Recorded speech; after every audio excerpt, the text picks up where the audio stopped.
The FHSAA Fall Sports Task Force held its final meeting this week. During the discussion, they finalized a proposal to send to the FHSAA Board of Directors. That includes 4 divisions with 4 different start dates for the fall seasons. Now, yesterday I sat down with Wewahitcka head football coach and athletic director Bobby Johns, who has coached for almost 30 years and been on FHSAA committees for the last 15 years. 6 years ago, he was elected to the Board of Directors and was the president last year. Though the fall task force was not put together by the FHSAA, it was put together by current board president Lauren Otero after the board voted to allow the committee to be formed. But when she put the task force together, he feels it was without including equal representation across the state.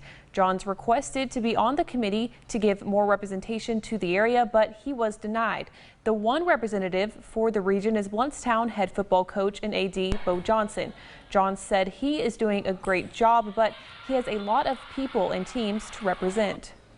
First off, he represents every coach in the state because he's the only coach on the committee. And I mean, statewide, for any sport, he's the only coach on the committee. And then he's the only person that's representing everybody from Jacksonville West.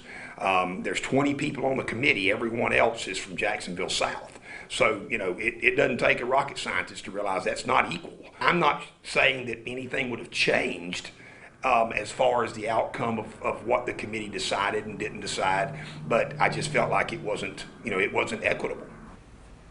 The FHSAA has been criticized for not making a decision, but Johns wants it to be clear they have made a decision, which is to keep the original start date and to try to play a season, adding the leadership at the FHSAA is trying to stay out of things local districts should be in control of. July 27th is just the earliest you can start. You don't have to start on July 27th. If your district doesn't feel like that's good and you need to wait till the next Monday or even August, then you can still do that. And the bottom line is, if we're worried about competitive advantage, that I get to start a week before you get to start in the middle of this virus, we're worried about the wrong thing. The board is still not the ones who make that decision. That is up to Executive Director George Tommen. He has total control over season start dates according to FHSAA policy, so the board would have to change that policy and take the power away from him for them to make a change. However, they can suggest a decision to him. Now, John said it is looking like the board will meet via Zoom the week of July 20th, but nothing is set in stone.